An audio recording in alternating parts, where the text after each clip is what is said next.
Alrighty, guys, welcome back to the Identity Project. Today, I have a very special guest, owner of Own Your Eating. I'm sure y'all have heard of the company. They've been around now for a while. He's also on the CrossFit Level 1 seminar staff. Mr. Jason, what is going on, my man? How are you? Hey, great to be here. Your Texas accent came out as soon as you hit record. So that's crazy. Oh man, that's funny. Yeah, I actually played football in Kansas for a bit there, and everybody was like, "Man, you're so country, and do you ride horses down there?" And I'm like, "What are y'all talking about?" I'm like, "I'm from like the city in Dallas." I'm like, "This is more country than where I'm from for sure." Yeah, it doesn't get more country than Kansas. That's right. That's right. Well, man. So, obviously the listeners know kind of how we do things on the show here, and I love taking people back, hopefully a little bit farther than others do on certain podcasts. And so, really, what I want to do, man, is just take you all the way back to childhood, take you all the way back to elementary school days, if you will. So who was Jason back then? Like, where did you grow up? Where were you born? We'll kind of start with that. Wow. Okay. So, you know, we'll get there, but let me just answer this and say this. Some point around college, I experimented with a lot of drugs. So remembering back this far is going to be a challenge, but I will do my best. In elementary school, I was the class clown. So, I from kindergarten to second grade, I went to what was basically a private school for Jewish kids. I grew up in this small town called Poughkeepsie, New York. While my parents were still married, religion was important. So I'm going to this private school, and then in that time frame, they get divorced.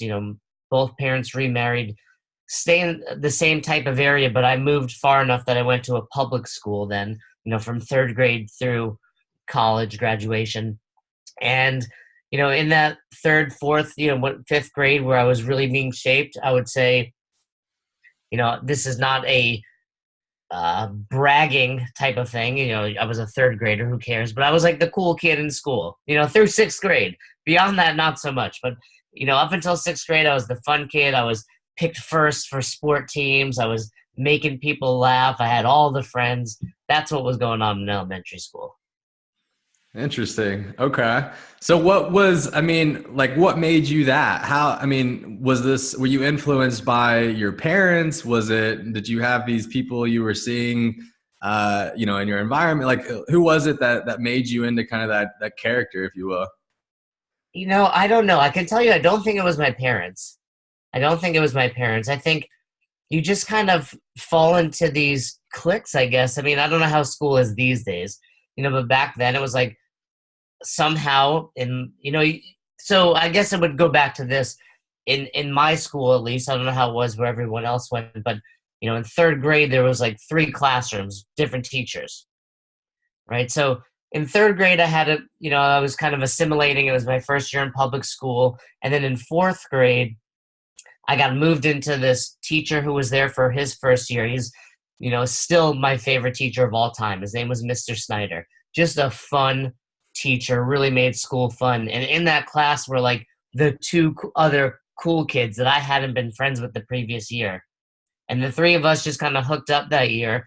We were big into, like, Batman was huge at the time, right? So we were big into Batman, and they lived close enough that I would spend a lot of time with them after school. And they were linked with, like, the cool girls also. And, like, there was all this, like, we would all date each other. I mean, not the guys, but the guys and girls, we would all date.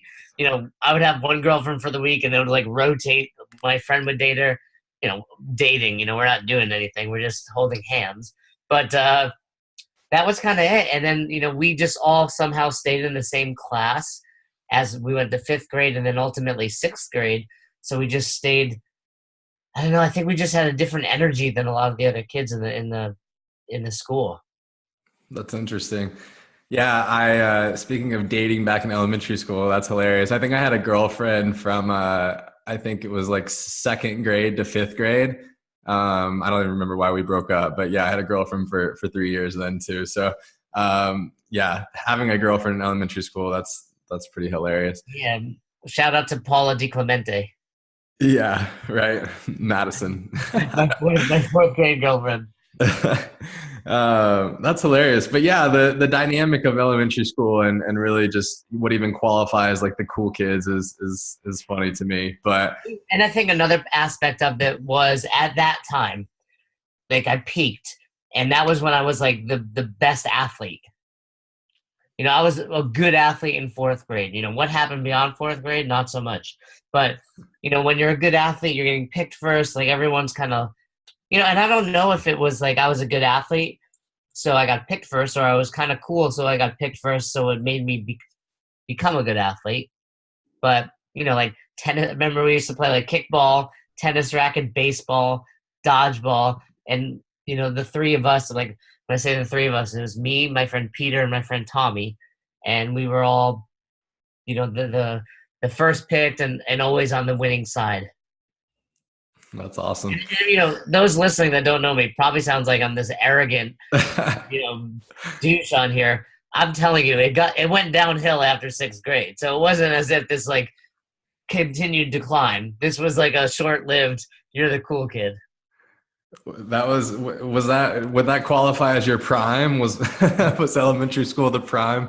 You know, I'd like to think my prime is now, but you know, so after sixth grade, we go to middle school. So we change schools.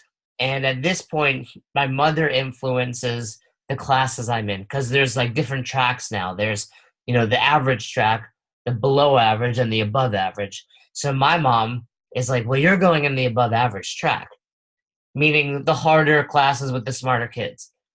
First of all, I should not have been in those classes. I wasn't at the level of some of those kids.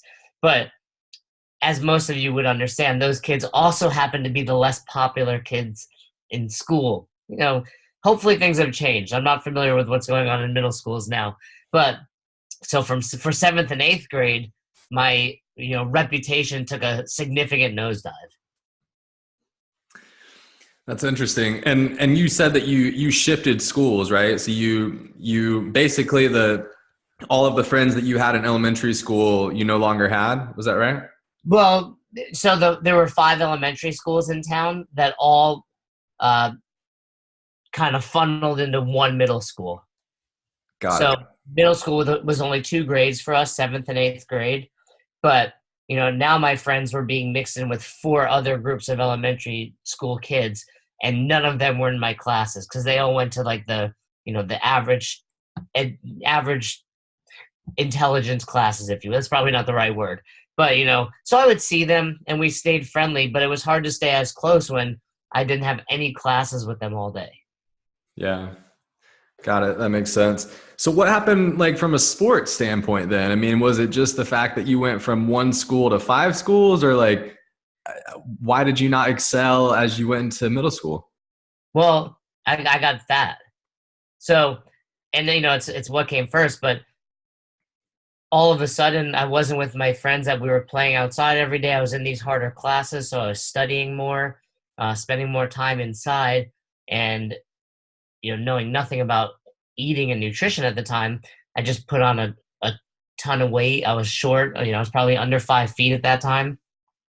So my athletic endeavors took a significant nosedive, and it kind of, you know, at least for us then, like little league capped at like 6th grade, the one little league, and then you went into like the more advanced one before going to like whether or not you play on the high school level. And I just couldn't keep up. I remember I was really good at my little league, like leadoff batter, second base, did well. And then all of a sudden you go to that next level and I'm just striking out all the time. Like I just didn't mature at that level that everyone else did. Got it. It's interesting. I'm always like, you know, obviously we work with a lot of clients with nutrition and things like that. And, you know, just seeing like when people, you know, gain weight, like through different various points in their life. And, you know, like in your instance, like you gained weight, like in middle school, right? I mean, there's a lot of kids out there that don't gain weight regardless of how they're eating, you know, just because of like their activity level or whatever. So, I mean, did you like, and you probably didn't, you were so young, but I mean, was there any thoughts of like, hey, here I am, taking these harder classes and not getting to like go work out, or not work out, but like go play with my friends, and I'm not getting to be as active anymore. I mean, was there any type of thought of like just feeling like you're almost like not getting to do what you want to do, and you have like your mom sitting here making you do something you don't want to do?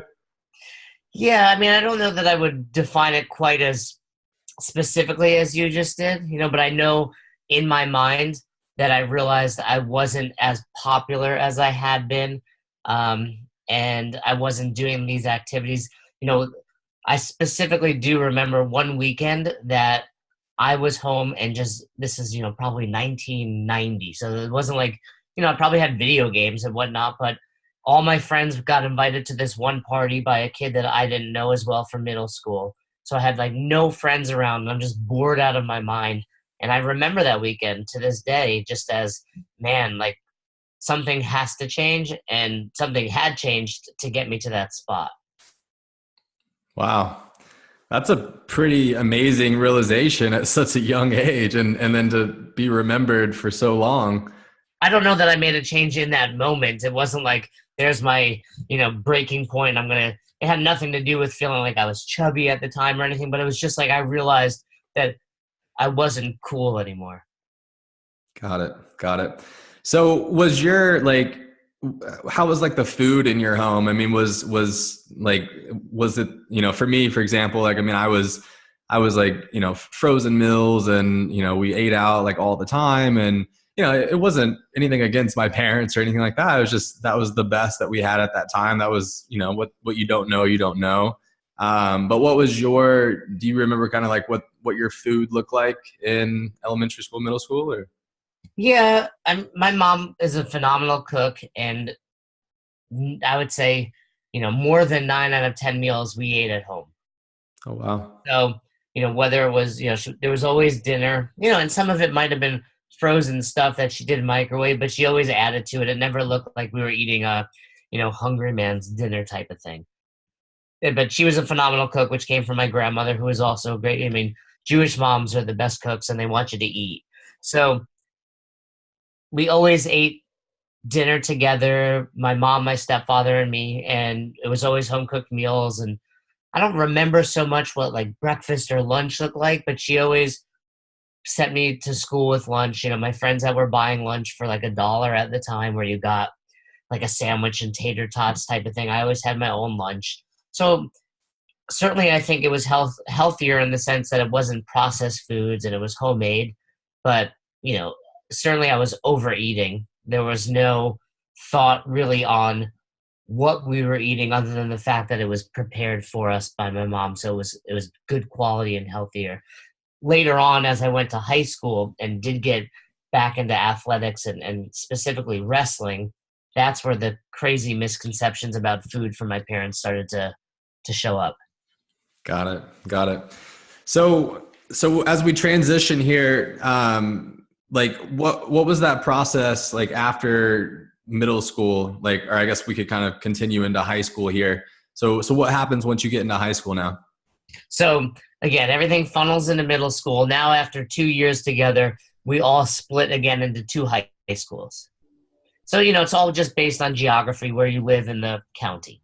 So we go to high school, and I show up on day one. Now, mind you, I'm probably 4'9", 4'10" at the time, like small in height, and I'm probably about 120 pounds. So that's doesn't sound like much to someone listening, but on a, non-muscular, 12-year-old boy, that's chubby.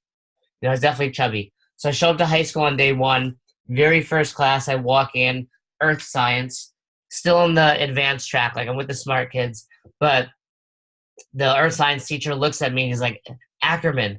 And I was like, yeah. He's like, you're joining the wrestling team. And I was like, all right, what's that? And, he's like, don't worry about it. You got a couple months, because it was fall and wrestling's a winter sport. He's like, but in the meantime, I need you to join the soccer team to get you ready for wrestling. And I was like, all right, this is, intense. This is my first day here. I'm nervous. You go into high school, you're like, am I going to get picked on? Am I going to get put in the locker? Ultimately none of that stuff really happens. But I go home that day and I'm like, Mom, Mr. Ortega said I have to join the wrestling team. She said, no, you can't join the wrestling team. And I said, oh, come on. Like I got myself excited about it. I didn't know what it was. I loved, you know, WWF and Hulk Hogan. So I love that type of stuff. But I did kind of look at it as, well, this is my ticket to have like friends, like the wrestling team, probably cool kids, tough kids. So over the next couple of days, I convinced her. She lets me join the wrestling team. In the meantime, like he said, I joined the soccer team. So I started to make friends again. I started to get back into athletics again. And, you know, really that moment, and especially wrestling, completely changed the trajectory of my life. Wow. That's amazing. And I think it just, you know, goes to show the power of sports, you know, community, you know, being around people, being involved in things. And, you know, I'm assuming during that middle school stretch there, I mean, like what were you doing to socialize then, you know, if you didn't have sports? Not much, you know, and I still, you know, played sports a little bit. I wasn't, you know, I don't like to look at myself as athletic. I feel like anything that I have achieved, fitness or athletically, I've really worked hard for. I'm not a gifted athlete, but I would always have it in me. Like, even though I wasn't cool, when it was dodgeball time in middle school, I'm going to give it my all. Like, I still enjoyed that. But, you know, not having that as much, it definitely weighs on your psyche and your confidence. So when I went back into high school now, especially once the season started, I was a different person. Like, I truly changed who I am as a human being from being on that wrestling team. So, you know, and in these day and age, I would describe it as your mindset and your state. Like, you can change that in an instance. Back then I didn't know it, but you know, it's like anybody listening, how good do you feel once you start moving, warming up, when your workout is done? You know, that's really I wasn't getting that for 2 years, or at least as often. That's amazing. Yeah, I mean, I think that's a great reminder to everybody that's listening. I mean, I'm sure most of the listeners probably, you know, incorporate working out into a regular routine for the most part here. But, you know, I can't imagine people that don't work out. Like, I can't imagine. It's, you know, impossible for me to understand at this point because, you know, from that day I walked on the wrestling mats, I don't think that I've ever missed more than a few days in a row, including vacations and college. And, you know, it's just what I love most in this world. And, you know, even to this day, there are times like Roz and I travel, my wife and I travel a lot. And sometimes in order to get a workout in on a travel day, it's like, hey, we got to hit the 5 a.m. class because then we fly from here to here. You know, by the time we get there, it's like that alarm goes off. Your immediate reaction is, I want to snooze. I don't want to get up. But once you get moving, you know, it's science, it's chemical, like your body changes, you know, and for a lot of people, it's like, hey, if you don't work out, just give me 5 minutes with you and I'll change your life. You'll feel better. But, you know, that's probably 30 years of hard wiring for me to understand that. Yeah. Yeah.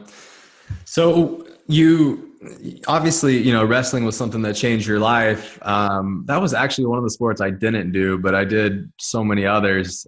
People ask me all the time, I guess just because like my build, they're like, did you do wrestling? I'm like, no. I used to have my hair like really short. So they'd always be like, are you in the military? And I'm like, no. But so wrestling though, like, I mean, that's a pretty, you know, like I know all the wrestlers that were at my school, and that was definitely, you know, those kids were crazy. Like wrestling's a pretty, you know, everything from the cutting to just the mindset, you know, the practice, the training, like, so, I mean, start talking to me about like, what did that do? How did that develop your mindset, and how did it change your life? Well, that very first year, you know, the reason Mr. Ortega, or Coach Ortega as he became, recruited me wasn't because like he's like, oh, that dude's a stud and he needs to be on the wrestling team. He was like, that dude's small and we need a 91 pounder. So the last few years they had a really solid 91 pounder. His name was Pete Salazzo. And I remember him because he was the weight class above me now, but he can no longer make 91 pounds. And if you didn't have someone at every match, you give up 6 points, you forfeit that spot. So it's better to put somebody in that can at least not get pinned than to forfeit. So so that's why he puts me in there, and I get there day one, he's expecting me to hop on the scale and weigh 91 pounds, and I weigh 120 pounds. He's like, oh, damn, I thought we had a 91 pounder. We don't. So, at that moment is really when I started to understand, okay, well, I need to get in shape. I need to lose weight. And it was a struggle.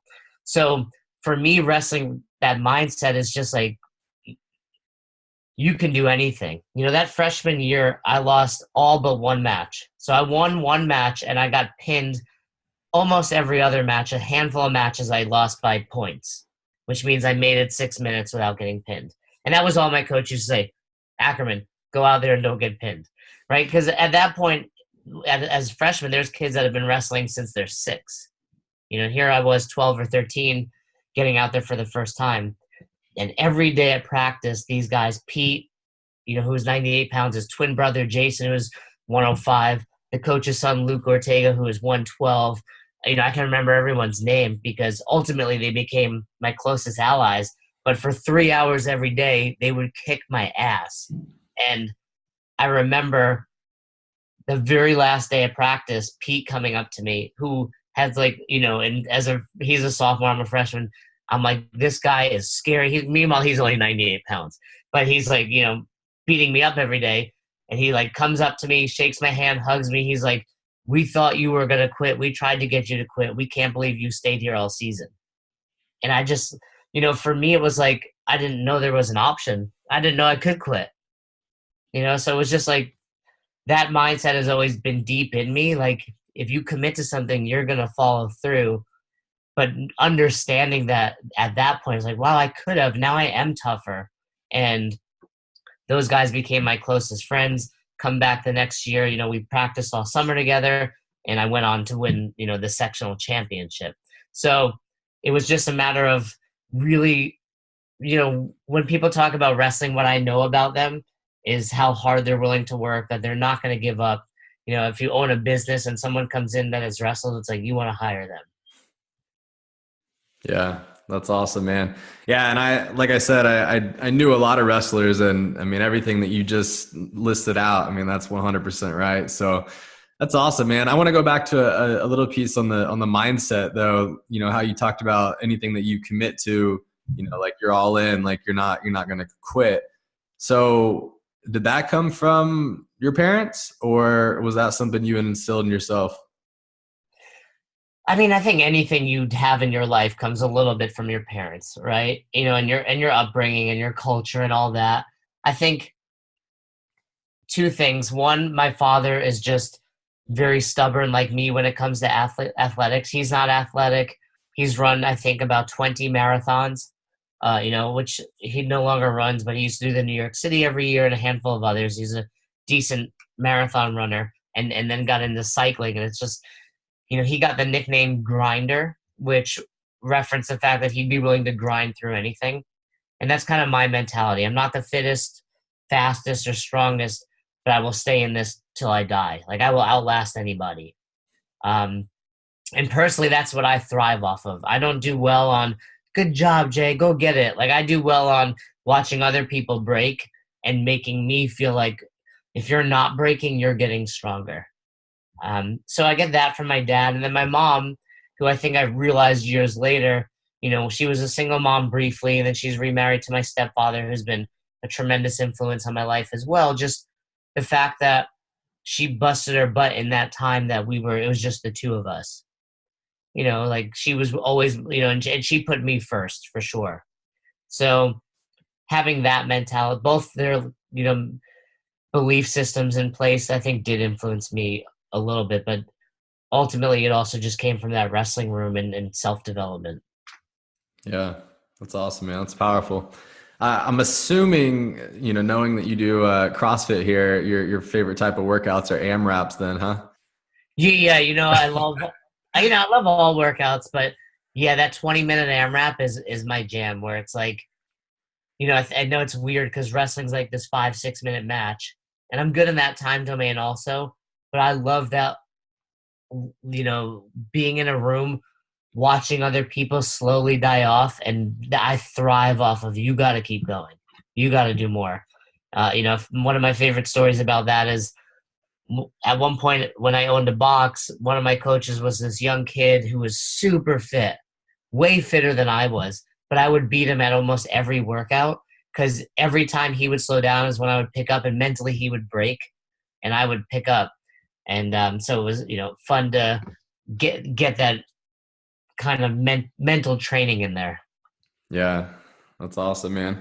So let's transition. Kind of, we go through basically high school here. Obviously, wrestling was a huge part. So what happened after that? You're getting to this point where it's like, do I go to college or am I not going to college? So did you end up going to school, or what kind of happened after high school there for you? Yeah, at the time it was 96. I graduated high school. So it wasn't really negotiable, at least in my life. Like my parents like, all right, next step, you're going to college. I was in New York. So we have these state schools in New York. They're called SUNYs, like State University of New York. And they're public schools, so they're a little less expensive. So they were like, you can go to anyone you want. We'll help pay for it. So I got into Albany, New York. And I did some wrestling there, but around that time is when Title IX was going around and they got rid of a lot of men's sports. But I continued to wrestle on a club level and actually started to participate in rugby. I joined a rugby team. I know I'm small, but there's one small position on the rugby field called the scrum half, and I played rugby and also just stayed involved in bodybuilding and powerlifting all that time. Nice. So what did you study in school there? Originally, I went there with the anticipation of going pre-med because that's what you're supposed to do as a Jewish kid. You're going to become a doctor. So, but I was like, organic chemistry, no, I can't do this. This is too hard. So I majored in psychology with my minor in business. Very cool. I like that. Knowing what you do now, I'm sure that obviously that plays a huge role. Maybe even more the psychology part than the business part, depending upon. Yeah, I don't know where you went to school, but the truth is, I'm sure it helps. It's like back then I was half-ass paying attention, so I don't know how much I retained and brought with me. People ask me to this day, should I go to school? What should I do? I'm not a big believer in college anymore. Not that, I don't want to knock it. Like I learned a lot in school that you can't learn unless you go to school. But the education I've learned has been bigger in the books I've read since graduating and having real world experience. I've never held down a, quote unquote real job. So my degree has never been like, oh, put it on your resume so this business sees you. Do I think having that degree, I have a master's also, so I obviously continued going to school. But in 20 years later, if someone said, what should I do? I would more so talk to them about what their dreams, goals, and desires are before saying, hey, you graduated high school, you're 18, go to college. Maybe just take a year and find yourself. Yeah. No, I mean, I 100% agree. College was something, I graduated with my nutrition degree, but it was something that I really struggled with, and mainly because I was actually working in the field at the same time. So at 18 years old, I started doing personal training, started diving in and studying, all of these resources of people in the field, but yet still being in school that was, however many years behind. So yeah, definitely a struggle. And I agree. I think what it used to be, at least when I was growing up, was like, even if you don't have it figured out, like go to college and you'll figure it out. I'm like, no, like figure it out. Like my brother and sisters are seniors in high school. Well, they just graduated from high school. Now they're freshmen. And I was like, like don't feel rushed to jump into college. Make sure that you, like figure out what you actually want to do. That student debt is actually a real thing. Oh yeah. First of all, know what you want to do, because at 18, it's highly unlikely you're going to want that job for the next 40 years. I'm probably unique in the sense that from my first job at 13 at the gym, I've stayed in the fitness industry, but it had nothing to do with my education. And like you said, that student debt is real. I have friends that are hundreds of thousands of dollars in debt. Obviously there's a whole bunch of stuff going on. I don't follow the news too closely, but we just stayed in an Airbnb in California. This girl had Airbnb as one of her rooms, has a full-time job, does like Uber on the side, and just only because she's chasing after this debt she had. Like, you have to think at some point, would you be in a better situation not having to pay that off and figuring out this world? And there's so much you can do as an entrepreneur these days that, you know, we're getting off topic, or I am. But the point is, at least think about it. If you're 18 and you're listening to this, feel free to email me. I'll give you some advice. Yeah, no, seriously. I completely agree. Okay. So you finish, you get your master's degree. What did you end up doing master's in? Also psychology. Psychology. Okay. So I finished college and was kind of like in limbo for a couple of years. I was just a trainer at Gold's Gym. I was helping run a few gyms. Like, I was really there. And then in my mind, I was like, okay, because I still had that belief from my parents. I was like, well, I need to get a real job at some point. And with a degree in psychology, you can't really do much. So I went on to my master's in part-time. So it took me probably about 5 years to get my master's. And then right around the time I finished my master's, I was considering, going into like becoming a teacher or a social worker. I found CrossFit, and that's when I opened my first affiliate. Nice. And what year was that? 2007. 2007. So I graduated college in 2000, opened in 2007. So in those 7 years, I was just training like a lunatic, people every hour that I could. I taught, yoga, spin, kickboxing, any type of aerobic class I could teach. And, and then when I could, I was getting my master's degree. Nice. So what was your first impression of CrossFit? I'm always interested to ask people that, because I know for me, I was a personal trainer at the time as well. And I was definitely admittedly that personal trainer that was like, oh, CrossFit's bad, it gets you hurt, and then eventually I fell in love with it and competed in the sport and all that. But what was kind of your first impression of CrossFit? I loved it. I mean, truth be told, I found it before people were like bashing it. It took a couple of years before people were like, you can get hurt doing this. I continued to train jiu-jitsu now. And it was at one practice, this guy, my buddy on the team, shows me this article in Muscle and Fitness with Chuck Liddell. And he's like, hey, have you heard of this CrossFit stuff? And I was like, no, I'll check it out. And I go home, Google it, find it. And I'm like, I'll try this. And immediately from that day on, I don't think I've ever done, a standard gym workout. What was your first CrossFit workout? Do you remember? Yeah, my first workout was Cindy. So, pretty classic workout, 20 minutes, 5 pull-ups, 10 push-ups, 15 air squats. I'm doing it at the Globo gym, so I'm doing my pull-ups on the cable crossover, because that was the only pull-up bar. And in my mind, I'm like, this doesn't really make sense. I'm doing back day, chest day, leg day, like what? I'm out of breath. People are yelling and I was doing my like kind of bastardized version of kipping that I saw on their website. People are like, you're cheating, you're pull-up. And I'm just like, who cares? I'm just trying to do this, trying to have fun. That's awesome. That's awesome, man. So how did you obviously had an affiliate and then like what happened from there? So like knowing kind of, what you do now, like kind of talk me through the process of really like that first affiliate to where you ultimately are at now with the company and everything you do. Well, I opened in 2007. I opened in a racquetball court. I was running a gym that was featuring like 18 racquetball courts, a spin room, that type of stuff. But racquetball was dying. And knowing that I wanted to open, I started to look at real estate. And then I was like, let me just ask the owner if I can rent one court. They don't get used anyway. So he said yes. And I opened in 2007 and immediately it blows up. I had to get a second court, third court. Eventually, by the time I sold in 2014, I had 5 courts. 2 other affiliates as well. So just slowly grew from 2007 until I sold my, 3 affiliates in 2014. But it was, some hard work, a lot of luck. CrossFit grew at that time.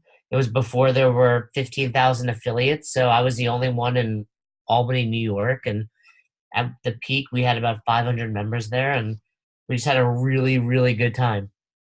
That's awesome. I'm curious, what were the CrossFit prices, membership prices back then? So my very first membership, I think we did $80. Oh, wow. That's pretty legit. I mean, what were like 24-hour fitness or like what were like the global gym prices back then? Probably in the teens to 20s, depending on which, where you were. There was a handful of those 9.99 Bally's type memberships. But, I was lucky in a sense that all my clients that I was training, I was training at this court club, and their membership prices were more expensive than the standard gym because it was kind of a more, while the building itself was a bit outdated, it hadn't had a lot of updates. It was still more of an upscale place, like not a place where you get a lot of young kids working out. So they were accustomed to paying more. And, so when I opened, I was just basing it off the model. I was probably the 200th or so affiliate when I opened and reaching out to other affiliates and finding out what they were charging. After doing your level one, hearing from Coach Glassman and some of those people. And yeah, I was like, this seems like an expensive membership. I remember telling my aunt, who was super successful in the business world, what I wanted to do. And she's like, you can't charge $80 in membership. You have to charge 10 and hope they don't show up. And I said, well, that's the opposite of the model that I'm trying to do. But people quickly realized the value in it. Yeah. That's awesome, man. So I mean, obviously you had a lot of success with that. I mean, I'm sure there's a number of things, but I mean, what ultimately did you shift into and transition to once you sold the gym? Along the way, a lot had changed. I did every specialty course, opened 3 affiliates. So you go from, I'm this guy, this technician doing everything at the box, from coaching to throwing out the garbage to cleaning the toilets to running businesses. So it really changed my perspective and my role there. And at the same time, becoming a better coach. So I became a part of the CrossFit staff. And all 3 of my affiliates sold for different reasons. One was just, the landlord made me an offer that I wanted to take. One was my business partner and I weren't seeing eye to eye. And one was I decided to relocate and move to Florida. So they all just kind of happened to fall around the same time. But, in that time, it really, my whole life changed. I went from someone that was struggling financially, like living in the, worst part of Albany, New York, where my car would get broken into, where there were no lights on the street, where the streets wouldn't get plowed, to, owning a nice home and, developing financial independence. So it's really cool. So many people over the years were like, you got to get a real job. You got to get a real job. And I just held strong to my beliefs and never did it. Yeah, that's awesome, man. Well, good for you. I know that a lot of people out there, it's obviously a tough struggle, especially if you have kind of that influence from the parents pushing you to get the real job, if you will. So what do you do now, man? What's Own Your Eating? What's it all about? How did it all happen? When you're involved in fitness, you're always talking nutrition. So there, I obviously dove into nutrition, learned as much as I could, but at the same time, there was a period around 2011, 12, where owning the 3 affiliates, I was just working my butt off and not taking care of myself. I was basically a chubby trainer again. I went from being on a bodybuilding stage, competing at jiu-jitsu, to sacrificing my training and nutrition and realizing something had to change. I remember going to the store because I was like, okay, I got to get new jeans. I can't fit in my jeans anymore. And as I'm about to check out for these new pair of jeans, I think they were like size 36. I'm 5'3", so that's not good. I'm about to check out, and I, in that moment, made a decision in my head, like, I'm not buying these. I need to make a change. And got home, researched even more so about nutrition, found flexible eating, and started implementing it that day.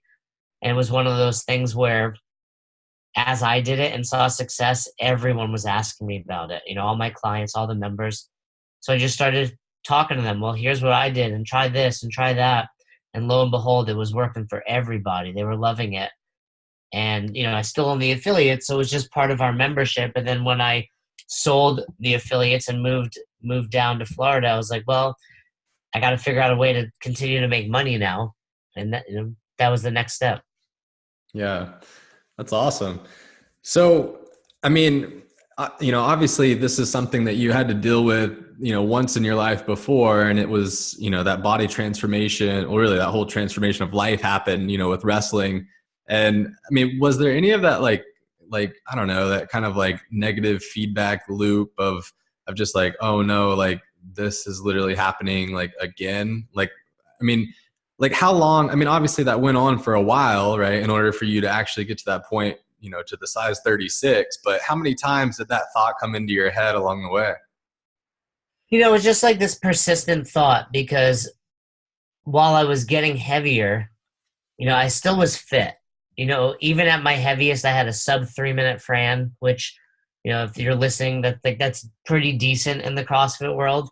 I could still do muscle ups. I was still, I was lifting really heavy weights for me because I was heavy, but I just was always like looking at some of our members who I was fitter than, and they were shredded. But I was and I had my belief system. I was like, well, I'm just genetically predisposed to be chubby. Like, look at my mom. She's 4'9". Look at my dad. That was my belief. And if you believe it, it's going to happen. So I was like, that's just me. And then when I was about to buy those jeans, that's kind of when that belief changed. I was like, no, that's not me. I can, because I say I was chubby, and I was, but there were still times where I would cut for a tournament and be back at 130. So I knew I can do it. It was just that it was never sustainable. Hmm. And that's where I was like, okay, well, now I need to sustain this.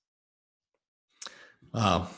I think that's such a huge takeaway for so many people. It's like, I mean, here you are, in the gym, working out however many times, per week, and even beating members in the gym that you like wish you looked like, but yet just because you put in the work in the gym doesn't mean that you're going to look the way you want to look, until you start diving into kind of the nutrition side of things.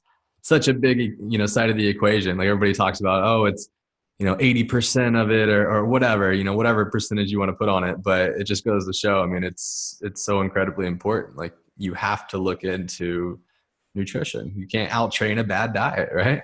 Yeah. I mean, there were definitely times where training would take a back seat to running the business, but I'd always get something in. I was always training, but it was just not eating right. And I was justifying it. I thought I was eating right, but it wasn't the same as weighing and measuring and really knowing what I'm putting into my body every day. And it really all went back to those beliefs. I think anyone listening can resonate. We all have our stories we tell ourselves about what we're good at, what we're bad at, and you have to change those beliefs. I was thinking about it the other day, because to this day, if you show up at a CrossFit workout that has running in it, I will quickly say I'm not a runner.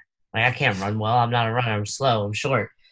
And then I'm like, man, I've run a sub 7-minute mile. And I know that's not like world record or even impressive in this day and age, but damn, if you can run a sub 7-minute mile, you're certainly some sort of runner, but so it's like just that story. And if you can look at something and say, I'm not going to say that, I don't have to necessarily go out there and believe I'm the best runner in the world, but I can run.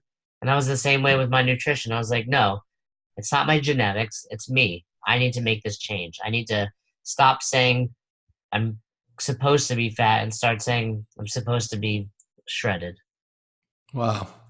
I mean, that should be such a huge takeaway for so many people, right? I mean, and really, this is like just me listening to your story. This is like a realization that happened, recently, or maybe multiple times throughout your life. But, it has happened multiple times throughout your life. And that's what's interesting about it, right? Like, I mean, the stories we sit here and tell ourselves, like, whether this is something we tell clients all the time. It's like, if we want to manifest something, like we need to tell ourselves it, right? We need to read it. We need to hear it as much as possible, right? We need to put those Post-it notes up, right? We need to listen to, the audiobooks, the podcast, whatever it is. We need to tell ourselves on a daily basis what we want to manifest. Because if not, like, we can sit here and believe whatever the story it is that we're telling ourselves. And if it's a negative story, then that's what's going to be manifested. Absolutely. And that's really what we try to help educate people with in nutrition, but just in everything. My wife and I tried our best to live just in this positive state, no matter what comes at you in life. And it's funny, if you live that way, good things happen. Yeah. Yeah. And I'm sure it's not that bad things don't happen. It's just that, you don't put as much stock in them. You don't dwell on them. You're more quick to adapt and overcome them. And it's the same with anything you're doing. Yeah, absolutely, man. I 150% agree. So dude, what is, like, maybe just share a little bit more. I mean, I know y'all have recently like done the certification, but just kind of maybe share a little bit more about like Own Your Eating. Like, what all do y'all do as a company? Who do y'all help? And yeah, really just anything else you want to share. Yeah, On Your Eating is just a nutrition company. It's my wife and I. We have a team of coaches, and if someone's looking to make a change in their life, be it nutrition, fitness, mindset, it all comes down to how you fuel your body. So they can work with us in a few different ways, whether it's just email connection, phone calls, monthly coaching. Our goal is just to help change people. We preach a sustainable lifestyle. It's not a quick fix. If you're looking to drop 12 pounds by your wedding next week, I can help you do that, but that's not what it's all about. It's all about, I don't need you looking good in a week. I need you looking good in 3 years from now and staying that way forever. Because that's what it was for me. There's plenty of crash diets out there. That's not what we preach. You're going to probably wind up eating more than you currently eat and losing weight. Love it, man. I love it.